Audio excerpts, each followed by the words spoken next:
योगी कौन होता है?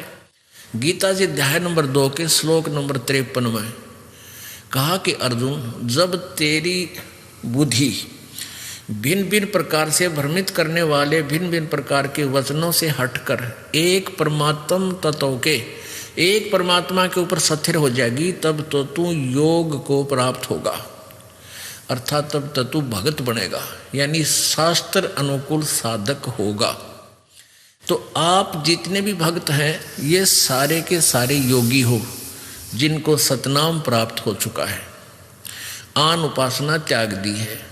तो आप जी के यहाँ जैसे आप जी के द्वारा किया हुआ दान और भक्त आत्मा यहाँ आहार करती है, तो ये न जाने कितने जन्मा के पड़े हुए वो थारे पैतर सारे मुक्त हो जाएंगे। ये ऐसा तरीका परमात्मा ने अपना है कि वो जो पड़े हैं तुम्हारे पूर्वज वो भी सुधर जाएंगे, उनका भी कल्याण होगा। अब देखिएगा कि एक योगी यानी एक तत्वदर्शी भक्त संत, वो अगर आपके घर आवेगा तो कोई जकर चलाओगा, भगवान की भक्ति का यथार्थ ज्ञान उस श्राद्ध करने वाले नहीं बताओगा। श्राद्ध का अर्थ होता है श्रद्धा से किया गया धार्मिक अनुष्ठान। तो ये कहाँ ले गए इसने?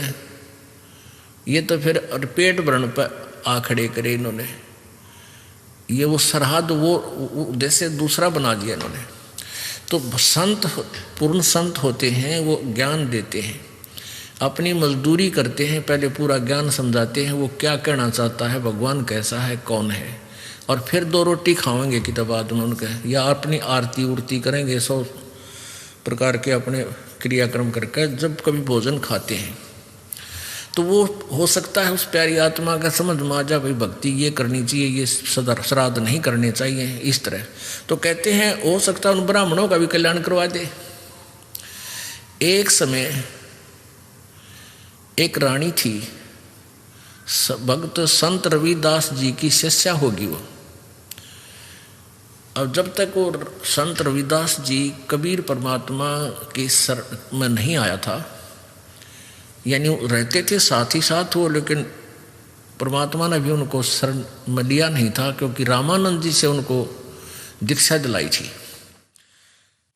एक ब्राह्मण था और वो रविदास जी के पास गया और कहने लगा, रविदास जी चल गंगा में नहा के आते हैं।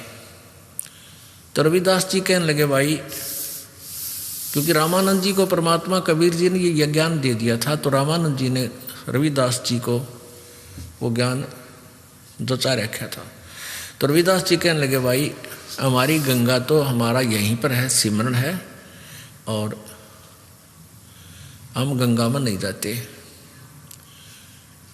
काफी उसने कहा, नहीं मान्य रविदास जी। तो रविदास जी कहने लगे, भाई एक काम करिए। तो ब्राह्मण कहने लगा कि भगत जी कुछ गंगा में कोई पैसे डालने हो तो दान पुण्य करने खातिर दे दे, मैं डाल दूंगा। उसने नहीं सोचा था ये 2-4 रुपये दे देगा, कुछ मंगा लिए, कह देगा डाला गंगा में।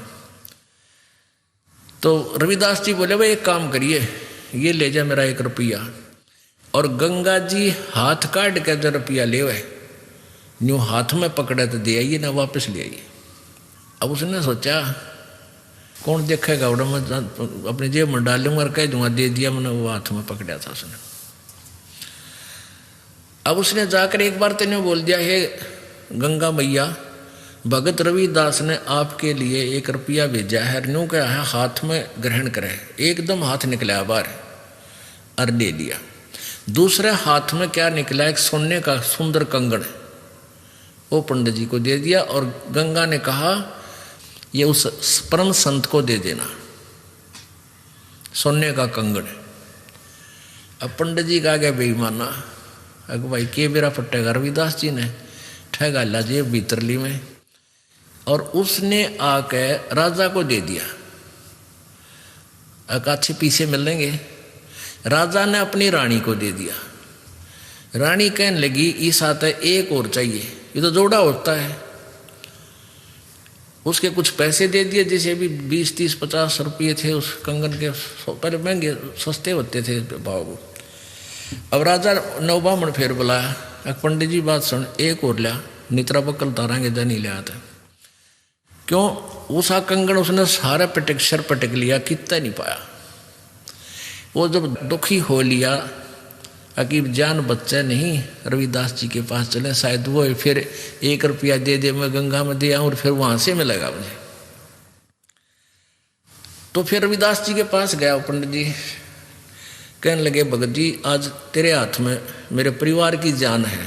राजा ने जब वो 1-2 बार नकारा कर दिया जी और तो ना पाता, ने बोला रानी का आदेश है या तो लिया, नहीं तेरे पूरे परिवार ने कोल्लू में पीड़ाएंगे। पहले ऐसे जुबान पर कानून होता था राजाओं का। अब वो घना डर गया, फिर आखिर में आया गुरु रविदास जी के चरणों में पड़ गया, रोए पड़ा। रविदास जी कहने लगे क्या हो गया, क्या हो गया ऋषि जी, क्या बात है, क्यों रो रहे हो? नो बोला जी जान बचा दो, आज आपके हाथ में मेरे परिवार का जीवन है। रविदास जी बोले भाई कहानी बता क्या है? नो बोला जी आपने जो वो रुपया दिया था वो मेरी जान का झाड़ हो गया। रविदास जी बोले भाई कारण बता। मेरा रुपये का कह रहा है, पहले तू ये बता वो रुपया मैया ने लिया कि नहीं तेरी ने बोला जी मैया ने लिया, एक हाथ से रुपया पकड़ लिया, दूसरे हाथ से कंगन दे दिया सोने का। मेरे को आ गया लालच, मैंने दे दिया राजा को, उसने मेरे 150 रुपये दे दिए उसके, यानी उसमें 100 रुपये तो आजकल लाख रुपये के बराबर थे। अब उसने रानी को दे दिया, रानी ने जिद कर दी कि एक और चाहिए तो जोड़ा होया करे।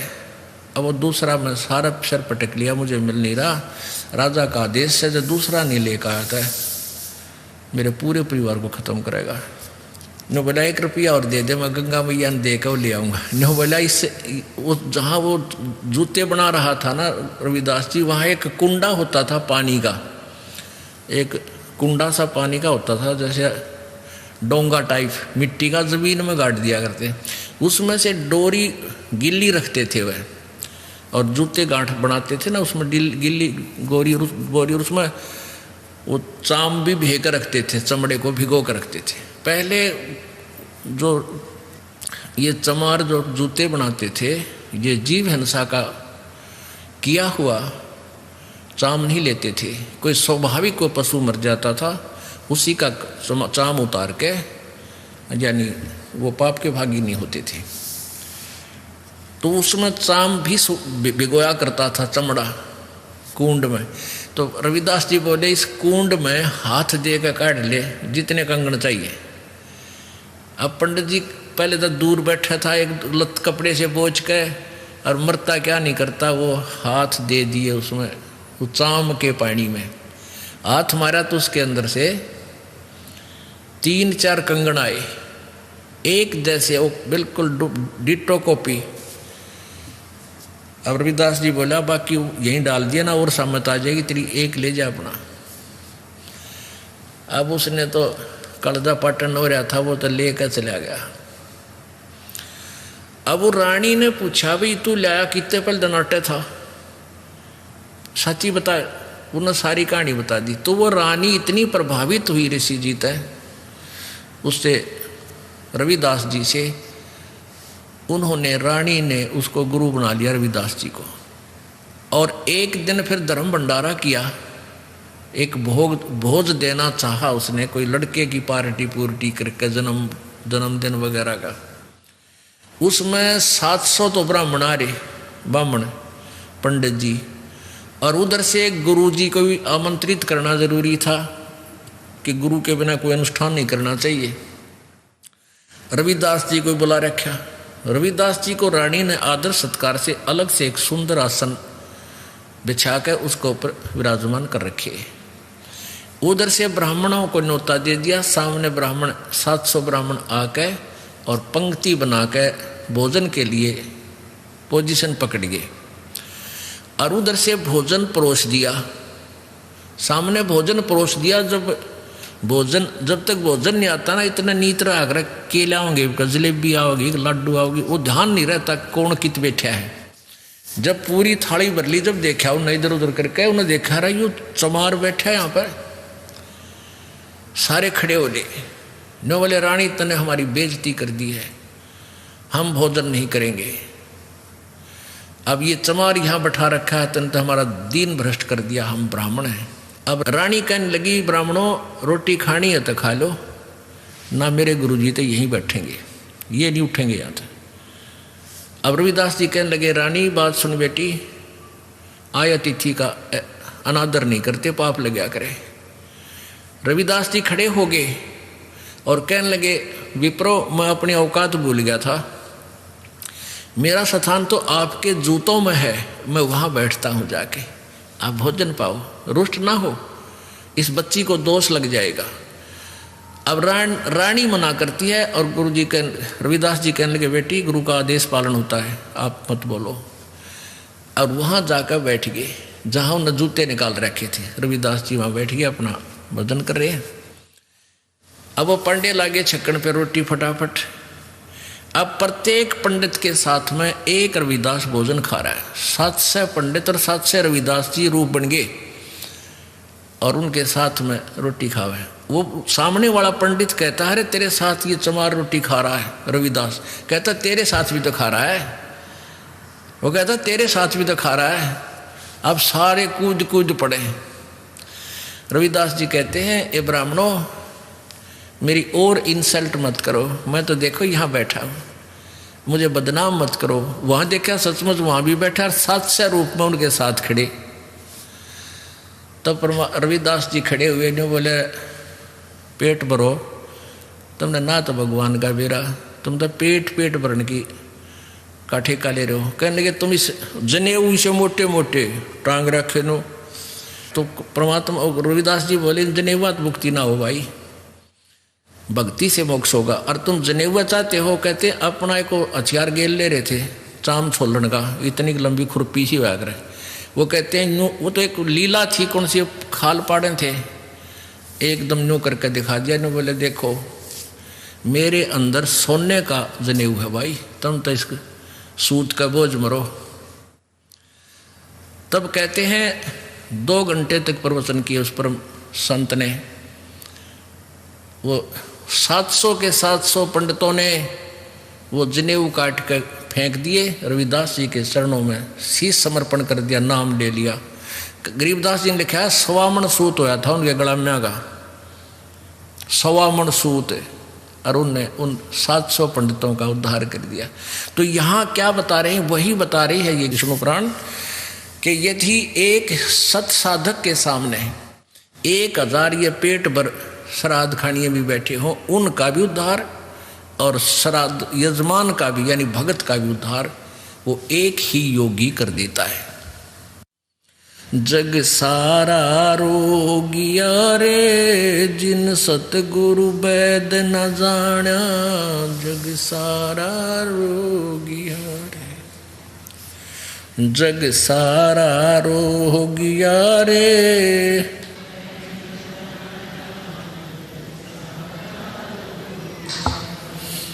भाई जन्म मरण का रोग लग्या है या तृष्णा बडरी खासी, जन्म मरण का रोग लग्या है या तृष्णा बडरी खासी।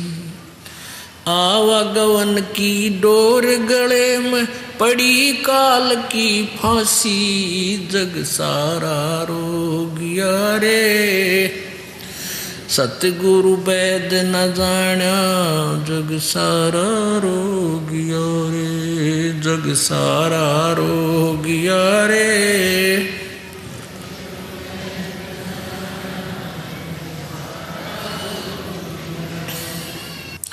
भाई सच्चा सतगुरु कोई न पूजे, इन झूठों जगपतियासी। सच्चा सतगुरु कोई न पूजे, इन झूठों जगपतियासी। अंधे की बाँ गई अंधे न ये मार्ग कौन बतासी, जग सारा रोगिया रे, जिन सतगुरु वैद न जाना, जग सारा रोगिया रे, जग सारा जिन सतगुरु।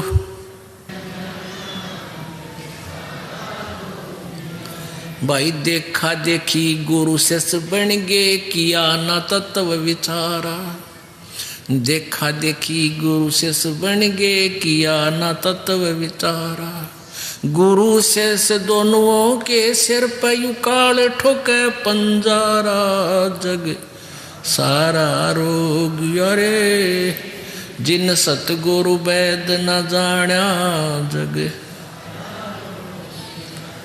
जग सारा रोग यारे जिन सतगुरु वैद न जाण्या।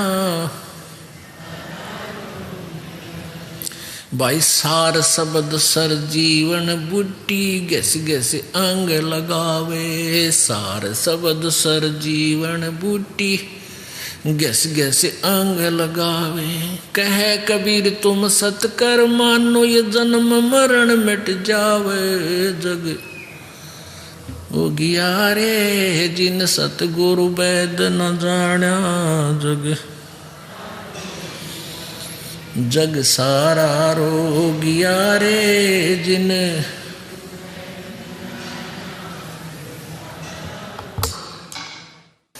अब परमात्मा यही बताते हैं कि सारा जग जन्म और मृत्यु के रोग से ग्रस्त है।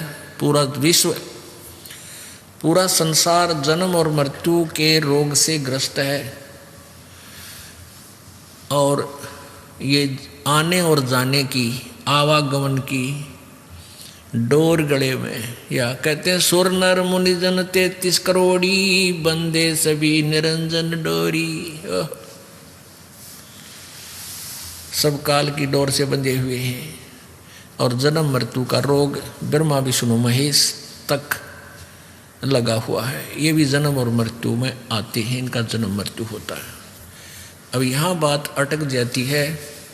जो प्रथम बार कोई पुण्यात्मा सत्संग सुन रहा होगा, क्योंकि हमारे श्रद्धालु भक्त अपने मित्र को, रिलेटिव को, या किसी और साथी को, सहेली को, बहन बेटी, अपनी कोई रिश्तेदार को समझाते हैं, वो नहीं मानते दिखते हैं, तो उनको भलो चुप लोग हैं, ये कहते हैं कि तुम सत्संग सुनो एक बार चल के।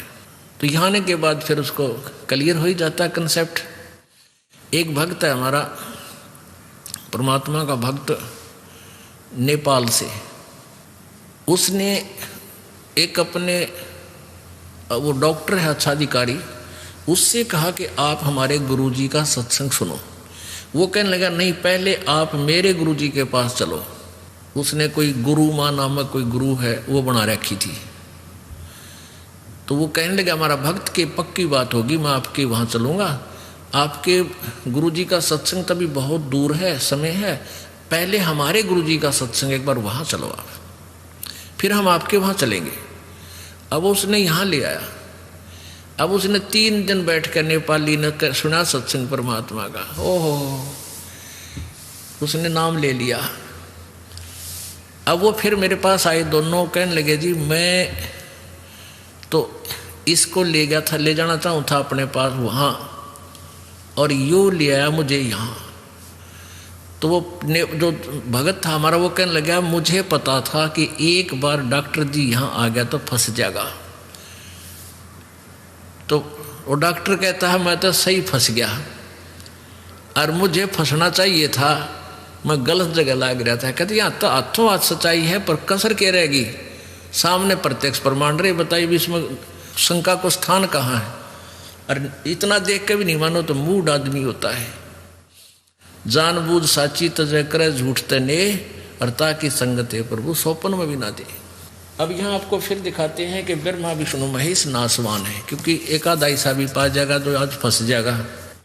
इसलिए रह करिए प्रमाण दिखाने पड़ते हैं, आवश्यक हैं ये। क्योंकि ऐसा ही था, जैसे पहले शुरू करते हैं एक भगत को, ऐसे ही को 10, 20, 50, 100 अवश्य आए होते हैं।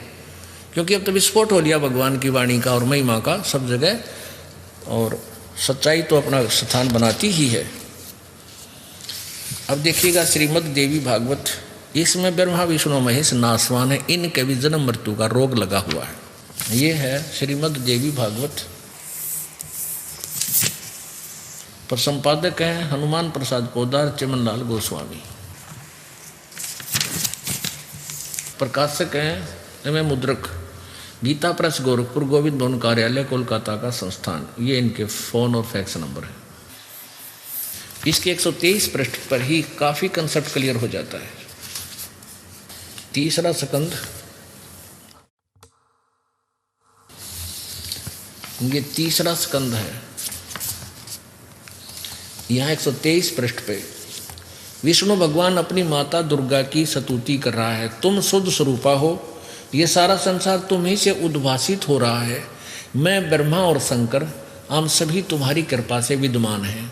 हमारा आविर्भाव माने जन्म और तिरोभाव बिन मृत्यु होता है। हम तो जन्म और मृत्यु होता है, हम अविनाशी नहीं है।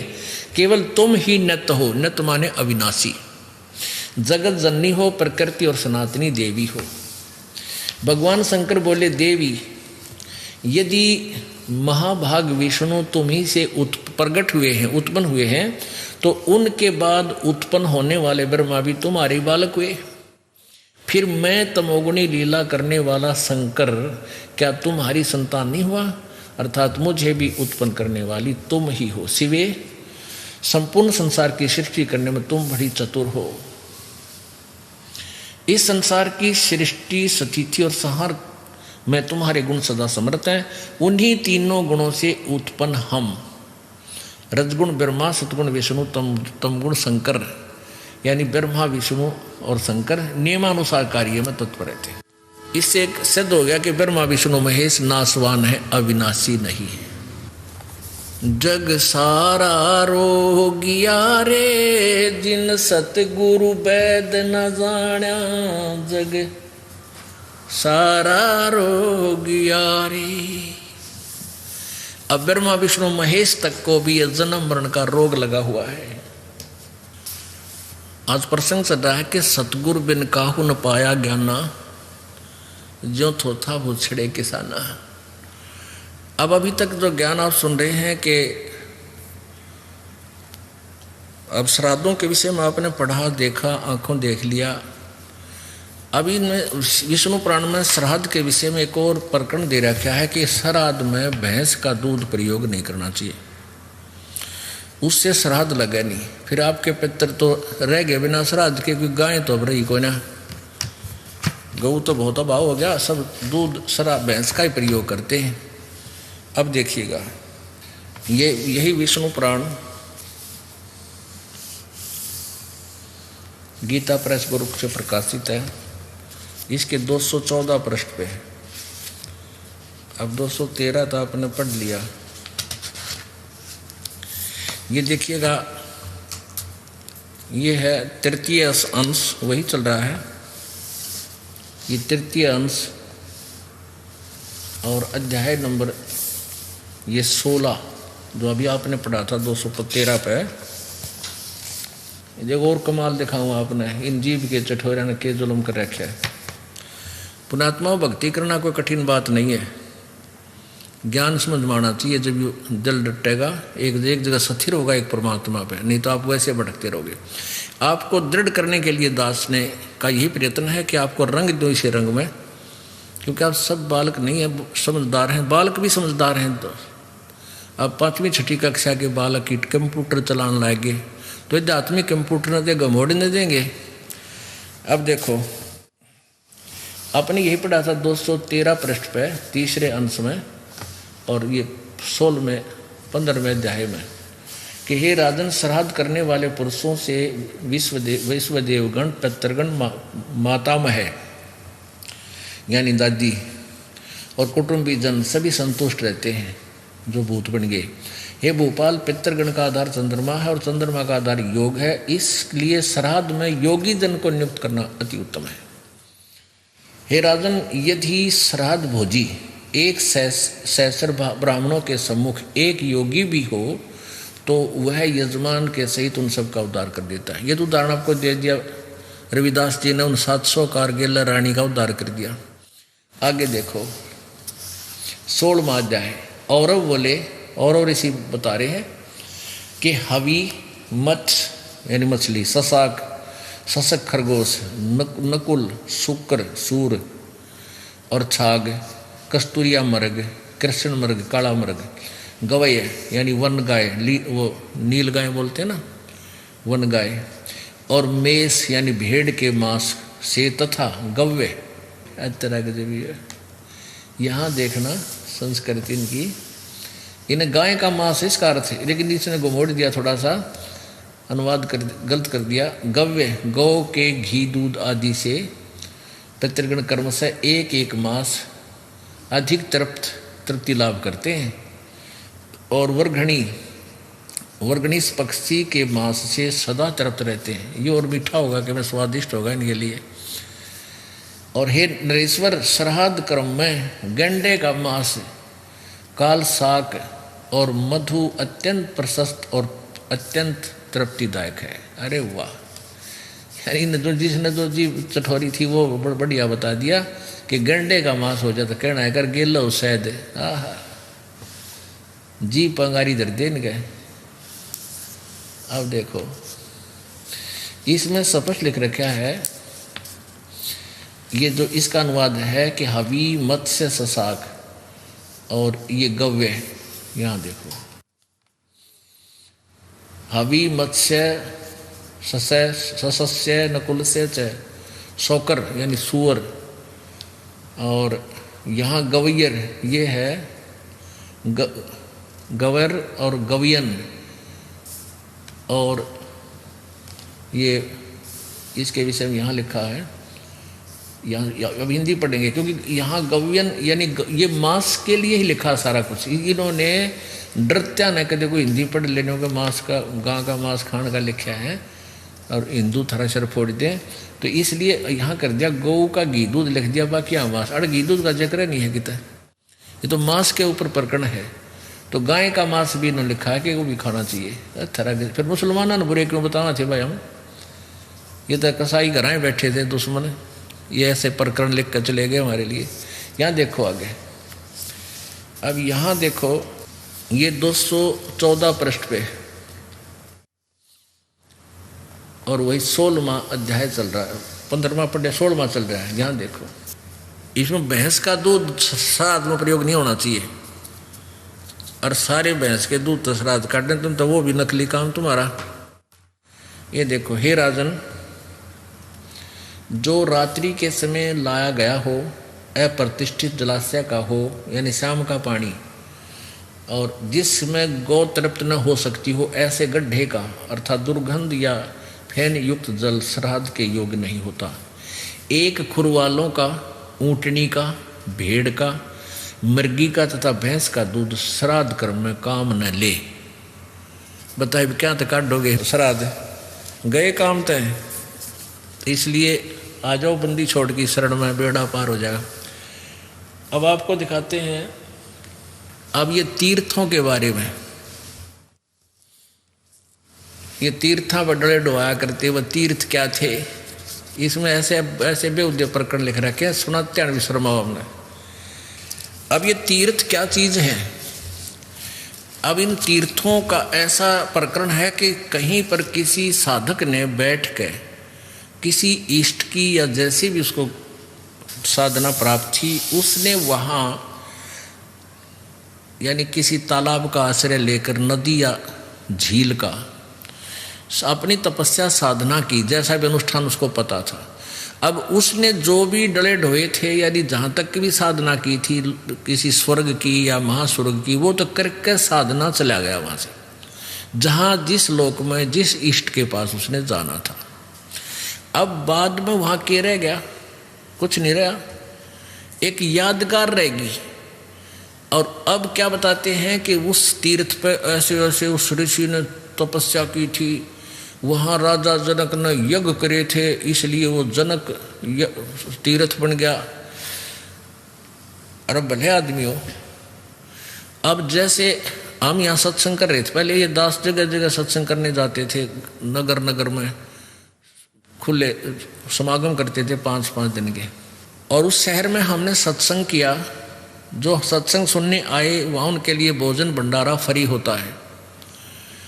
वहाँ सत्संग करके हम आगे चले गए तो वहाँ के छोड़ आए वो भट्ठी, ईंटा के बनाए हुए चूल्हे। और कोई व्यक्ति कहे बाद में कि यहाँ रामपाल महाराज का सत्संग हुआ था, देख यहाँ हलवा बना था, यहाँ पूरी बनाई थी, यहाँ बूंदी बनावे थे, और यहाँ भंडारा कराया था, हलवा भी बना रहे थे देसी घी का। अब वहाँ ना तो हलवा ना पूरी और ना संत रामपाल का सत्संग है।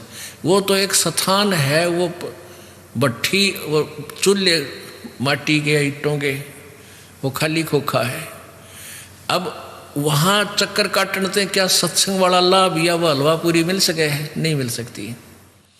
अब तो वो ने ढूंढना चाहिए रामपाल महाराज का सत्संग हो की तरह है, तो वहाँ ज्ञान भी मिल रहा है और बढ़िया खान पान भी मिल रहा है।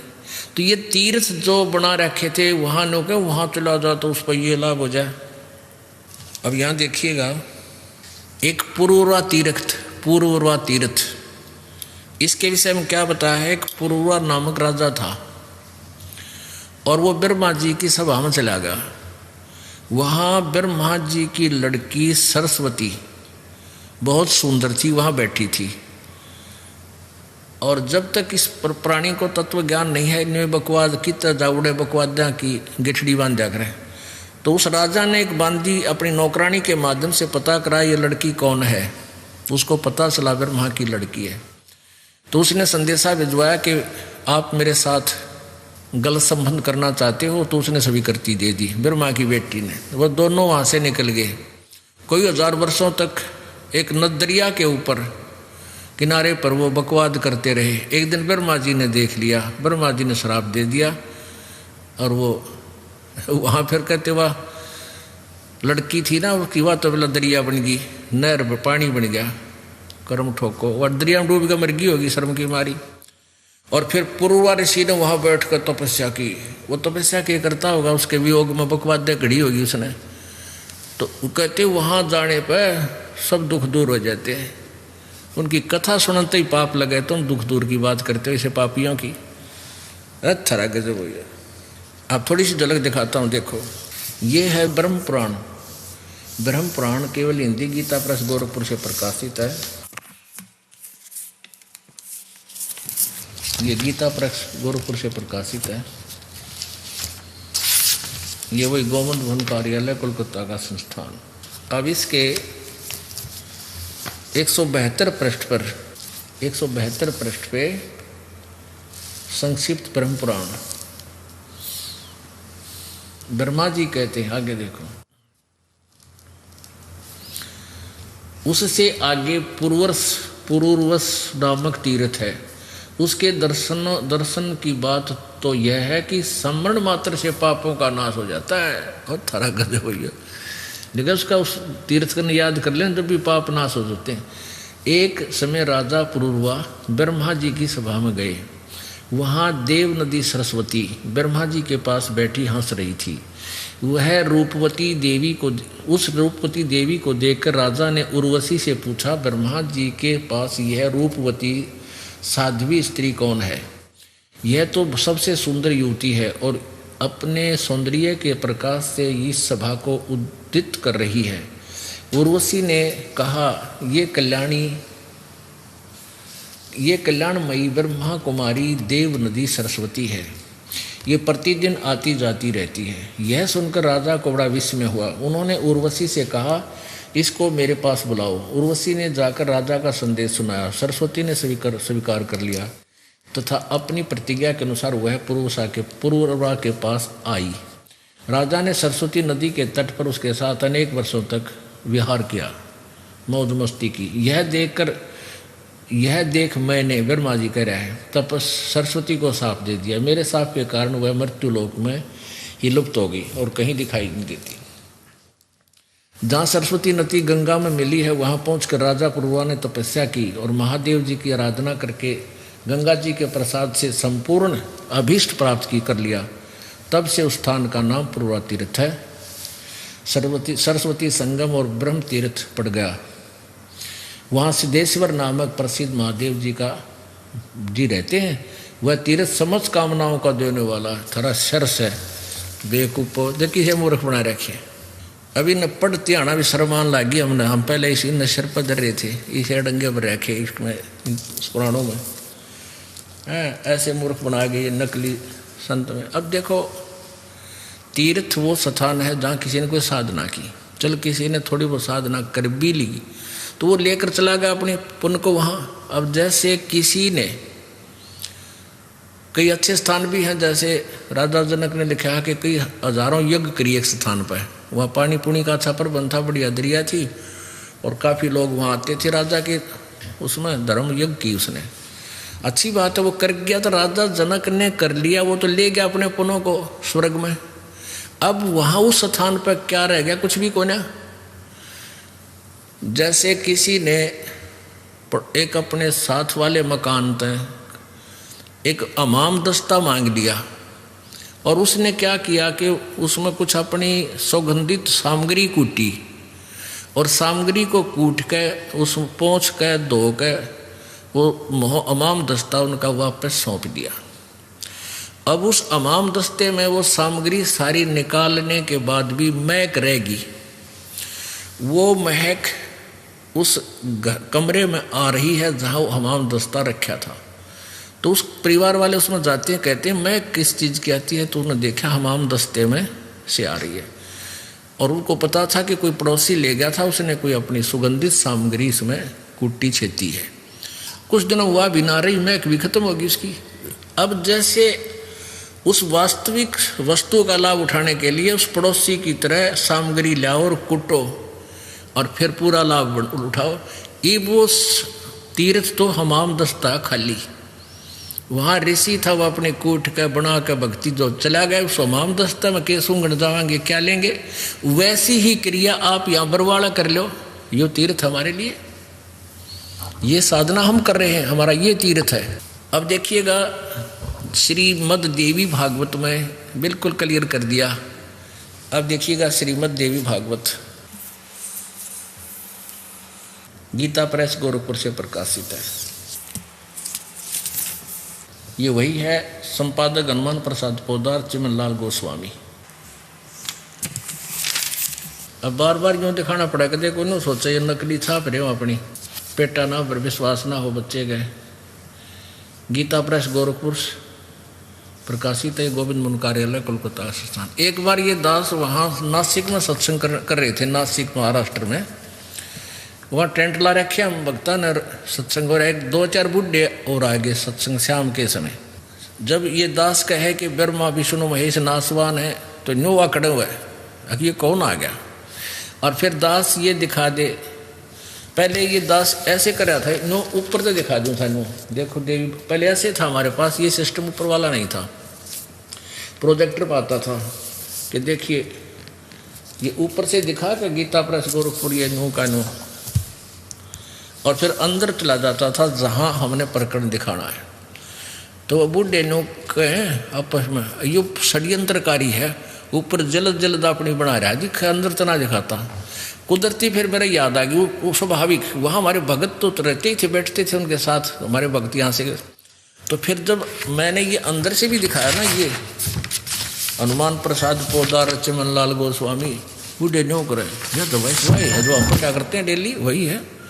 अपनी में देखांगे जाकर, यानी फिर भी पेटा ना बरा कि हम अपने वाले पृष्ठ नोट करें, सकंद नोट करें।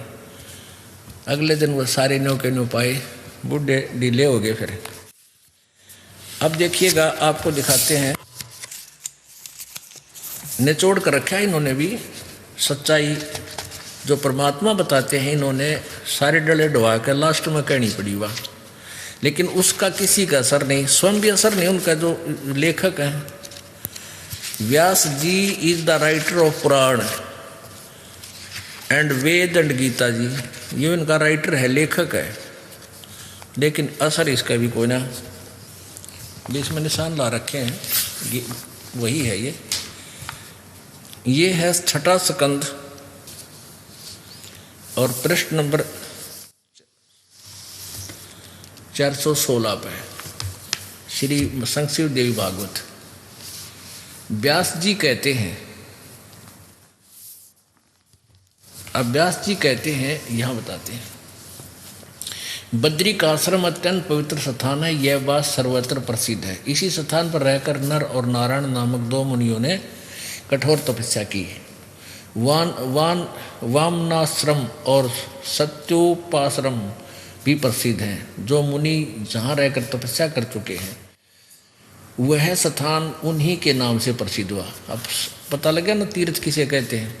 राजन, इस प्रकार असंख्य पवित्र स्थान भूमंडल पर हैं। मुनियों ने इन सब को अत्यंत पावन बतलाया है। भूपते इन स्थानों में प्राय सर्वत्र भगवती जगदम्बा के मंदिर हैं।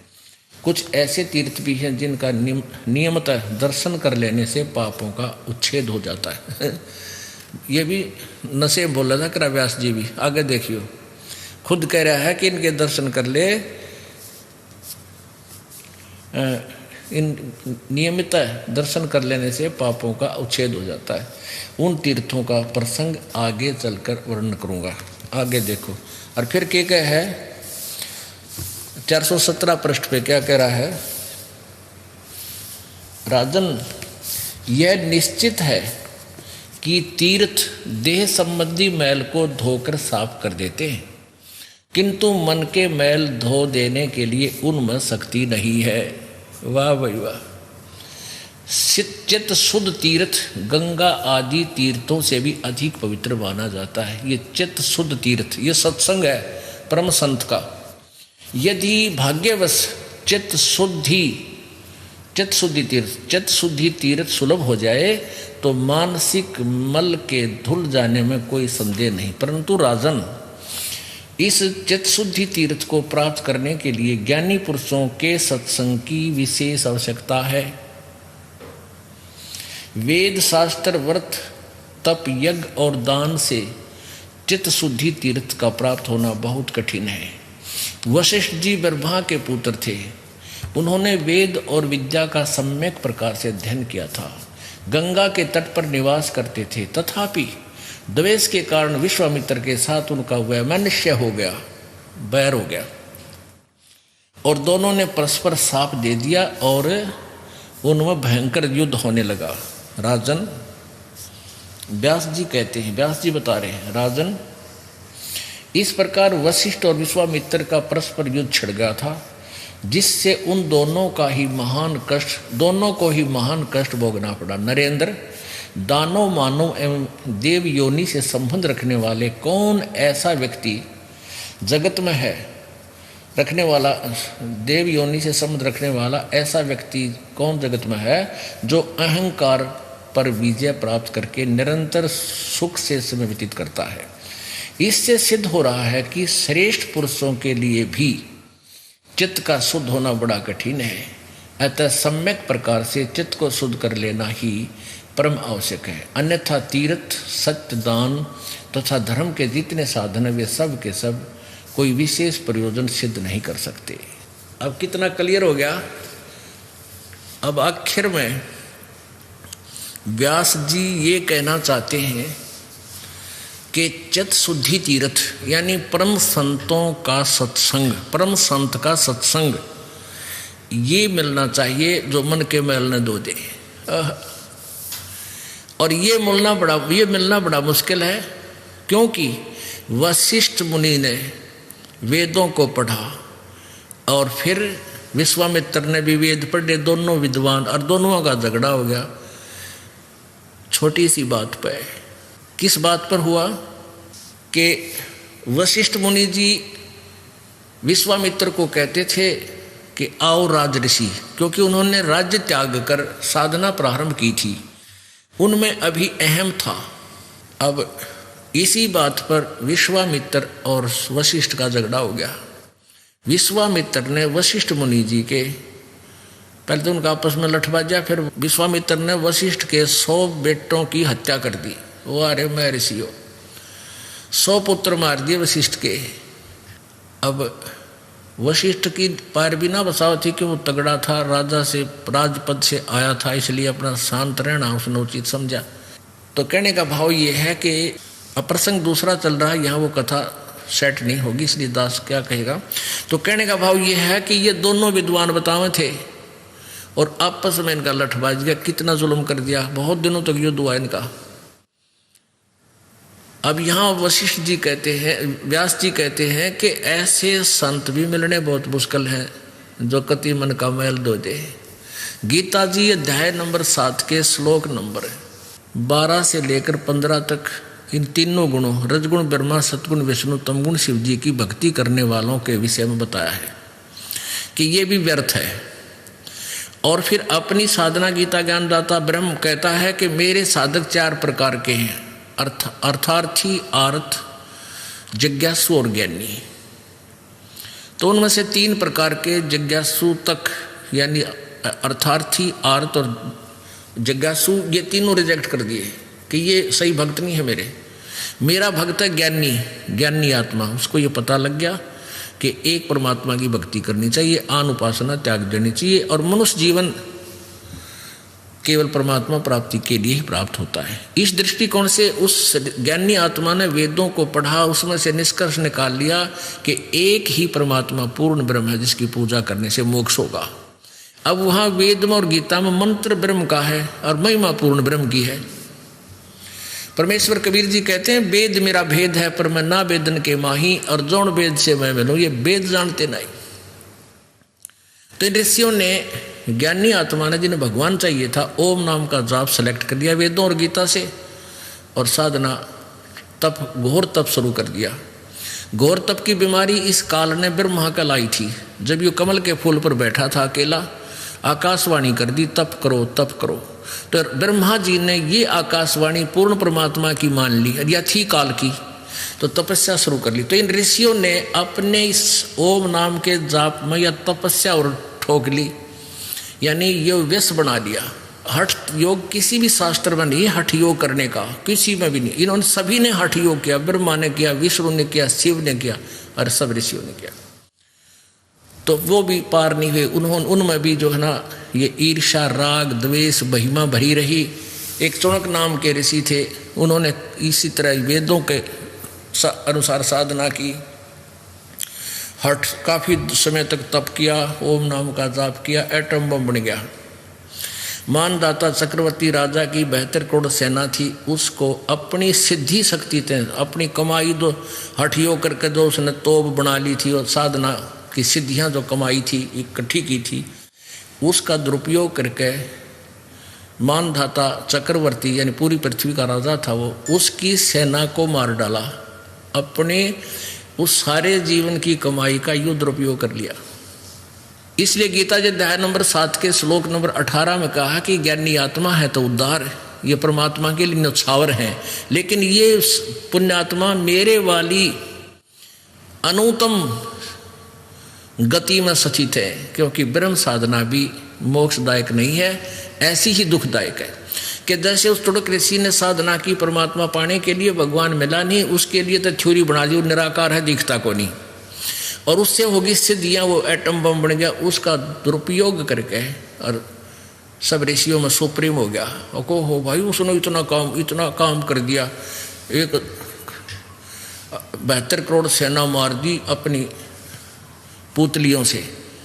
इससे ये ऋषि पा किए, इनकी महिमा होगी, डरते इनको प्रणाम कर, छेड़ियो ना भाई, क्योंकि तो बरड़ है, सर्प बन गए, नंबर डंक बन गया, और कोई छेड़ा उसका डंक मार दे, अब पढ़ रहे फिर सांप से।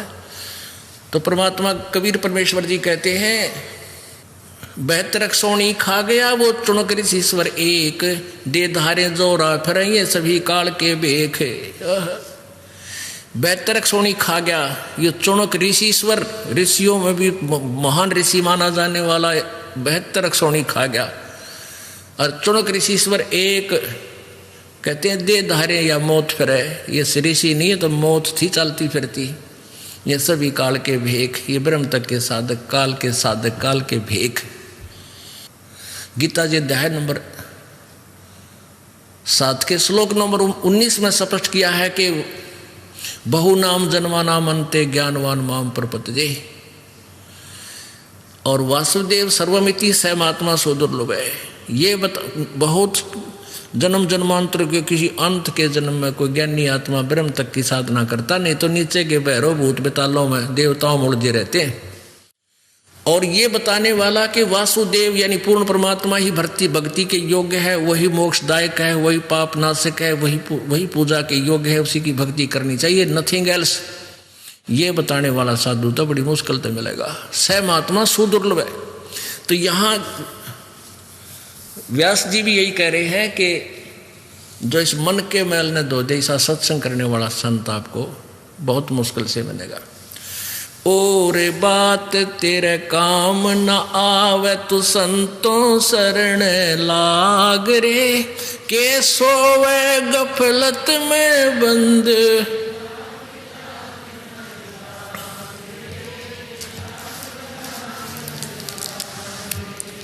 और बात तेरे काम न आवे तू संतों शरण लाग रे, के सोवे गफलत में बंदे।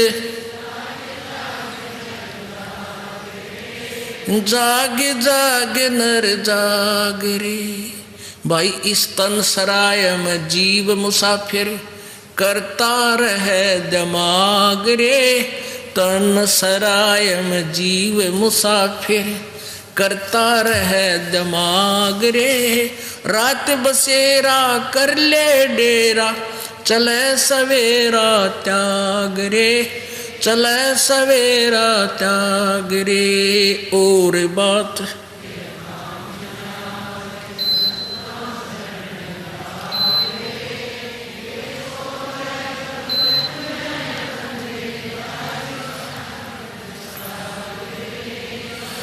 जाग जाग नर जाग रे, उमदा चोला बना अनमोला, लगे दाग पे दाग रे, उमदा चोला बना अनमोला, लगे दाग पे दाग रे।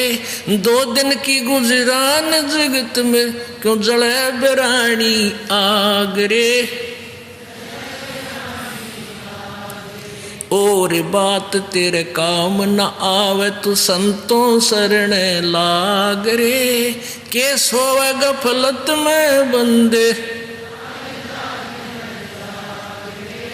जाग जाग नर जाग रे, भाई कुब्द कांचड़ी चढ़री चित पे तू होया मनुष्य से नाग रे, कुब्द कांचड़ी चढ़री चित पे तू होया मनुष्य से नाग रे।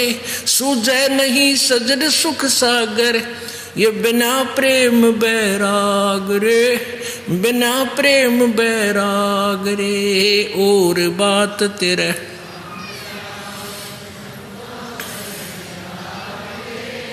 के सोवे गफलत में बंदे, जाग जाग नर जाग रे, जाग जाग नर जाग। भाई हर सुमर सो हंस कवावे, यो कामी क्रोधी काग रे, हर सुमर सो हंस कवावे, यो कामी क्रोधी काग रे। बोरा न भर में विष के बन में, चल बेगमपुर बाग रे, चल बेगमपुर बाग रे। और बात तेरे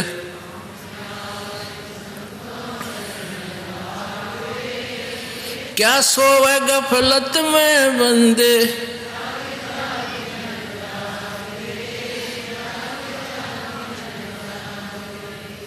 भाई शब्द सैन सतगुरु की पहचानी, यू पाया अटल सुहाग रे।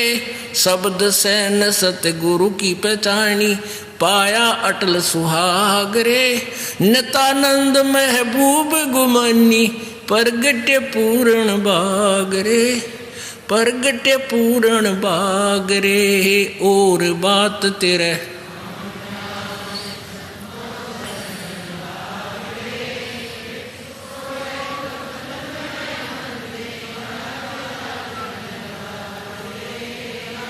जाग जाग नर जाग रे। और बात तेरे काम न आवे तू संतों शरण लाग रे, के सोवे गफलत में बंदे। जाग जाग नर जाग रे, जाग जाग नर जाग। सत साही किसी भी सदग्रंथ या संत के विचार आप देखोगे, सर्वप्रथम परम संत की आवश्यकता पर जोर दिया है। पवित्र गीता जी अध्याय नंबर 4 के श्लोक नंबर 34 में कहा है कि अर्जुन, उस पूर्ण परमात्मा के तत्व ज्ञान के बारे में मैं अपरिचित हूँ। उस तत्व ज्ञान को तू तत्वदर्शी संतों के पास जाकर समझ, उनको दंडवत प्रणाम करने से और कपट छोड़कर उनके सामने प्रसन्न करने से वो तत्वदर्शी संत आपको तत्व ज्ञान कराएंगे। इसी प्रकार यजुर्वेद अध्याय नंबर 40 के मंत्र नंबर 10 से लेकर 13 में यही प्रकरण दिया है कि तत्वदर्शी संत ही आपको यथार्थ ज्ञान बताएंगे। इससे सिद्ध है कि गीता जी का ज्ञान इनकम्प्लीट है और गीता ज्ञान दाता सर्वज्ञ नहीं है और वेद ज्ञान दाता भी सर्वज्ञ नहीं है। उसने भी इन गीता और वेदों से भिन्न ज्ञान जानने वाले उस तत्वदर्शी संत की तरफ संकेत किया है। और इसी प्रकार ये महात्मा नित्यानंद जी कह रहे हैं, भले ही ये विष्णु जी के उपासक थे लेकिन टर्म एंड कंडीशन एक जैसी ही होती है।